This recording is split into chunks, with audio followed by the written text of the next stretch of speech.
how to get a study going immediately. And we're going to need to consider now all of the factors, including what we're doing in the UFC, and the weight downs in the UFC for all the weight classes and how that pertains to this study. And I'm assuming that, as always, the UFC will be very helpful in helping us participating in that study for information. Absolutely. Okay, great.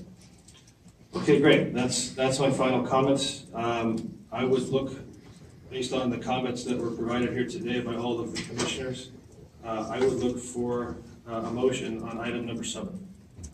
Thank you, Mr. Chairman. I would be happy to make the motion to approve the request for a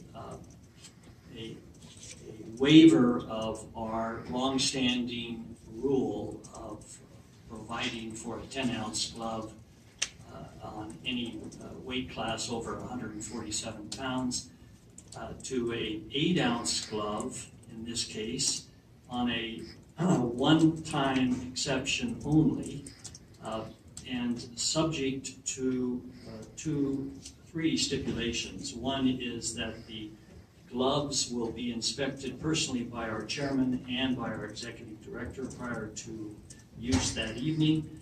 And second, that the gloves, both the alternates as well as the originals, will be submitted to the executive director after the fight. And 3, that the commission will, through our chairman and executive director, proceed with the review of conducting a study and review of glove size and whether the size of gloves used makes a difference as to our responsibility of health and safety. Excuse me if that's a windy motion, but that includes most things. Thank you, Commissioner Avancino. Do I have a second on Commissioner Avancino's motion? I will second. Great. I have a motion and I have a second on item number 7. All in favor? Aye. Aye. Great. Motion passes unanimously.